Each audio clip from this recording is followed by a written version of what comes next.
Hello, everybody. My name's Sarah Larkin, and welcome to a whole new week show. My guest today is Christopher Many, Men, Many, Many, Canary, Many, yeah, close. Maneri. Sorry, Maneri. Um, Welcome, Christopher. Welcome. Thank you very much. Thanks for inviting me along. So, tell us about yourself.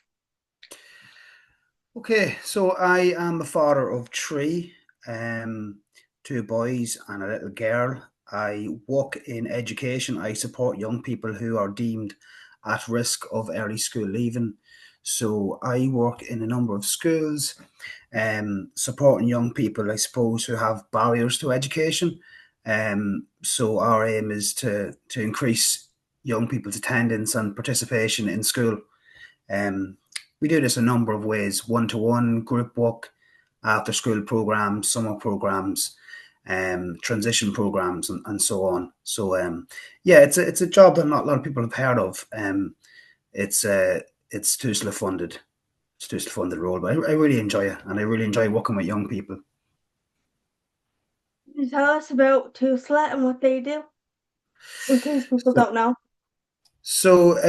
TUSLA would be supporting young people and families.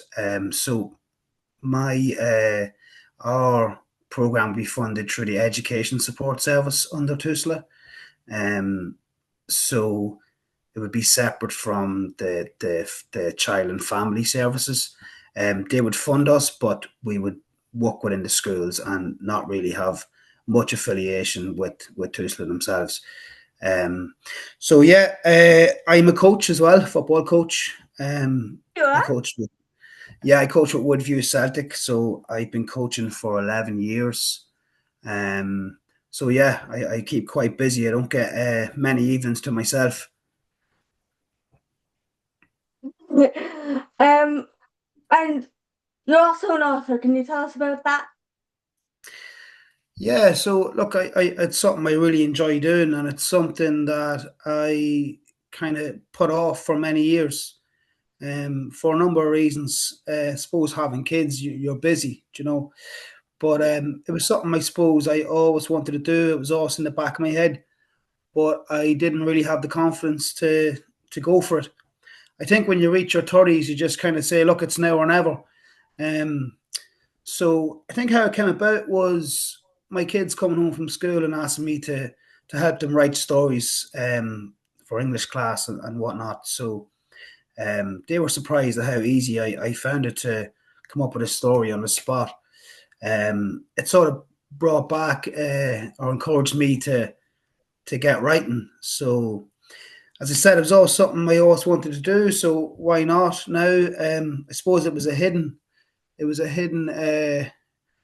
hobby or a hidden dream of mine. I played all the sports, I played football, I did a bit of boxing and that, but writing probably wasn't seen as the done thing amongst my friends group. So when I reached my thirties, I just thought, look, I'm going to take a leap out of my comfort zone and try something here. So I started writing in a copybook, actually, my kids' copybooks. Um, I started writing and I got 5 copybooks finished, just the school copybooks, and I just thought, right, I might have something here. So I typed it out on Word. Um, I added a bit more. I actually got it up to in and around 40,000 words, and I sent it to. Wow. Yeah, no, yeah, I was surprised myself, to be honest. But it's you don't know what you're capable of until you give things a go. I'm a big advocate of trying things and even failing. I'm an advocate for failing because you learn from failure. So look, I sent it to a lady that I found on Facebook, Nicola Cairns, and she's actually from the same town as me, but she is living down in Leitrim. So it was a bit of a coincidence. She actually lived very close to me, and I didn't realize this. So Nicola helped me put the first book together, and that was The Coin from the Boyne. So it was a book set in Drogheda. Um, I work in Drogheda, but I live in Dundalk, and look, not a lot of Dundalk people say this. I'm not sure if we're allowed, but I like Drogheda. It's a lovely town, and it's got a lot of history behind it. So I really wanted to capture that history my first book. So yeah, look, it's called A Coin from the Boyne, and it features a lot of the historic places in Drogheda, such as St Lawrence's Gate, and also Mead and the Boyne Valley as well, a couple of Nicolnew Grange and so on. So yeah, I really wanted to capture that. So it's about a little girl called Cara who is looking for a treasure after finding a coin, and so she kind of the book takes her on a journey through all these different places around Drogheda and the Boyne Valley.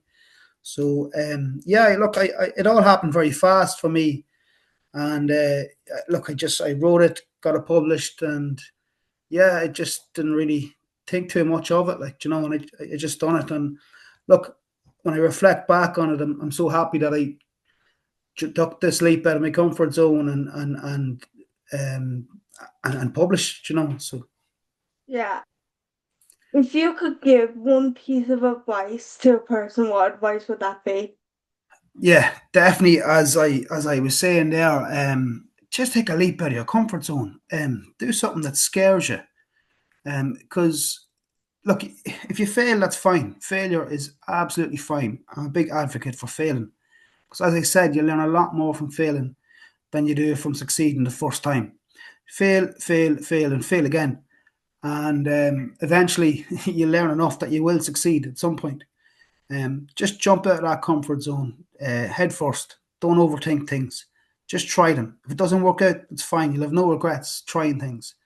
But you might actually succeed. So yeah, just give things a try. Yeah, and I think that about wraps it up. So thank you, Christopher, for coming on. I really appreciate it. Thank you very much. And we will see you all next time. Bye bye. Bye.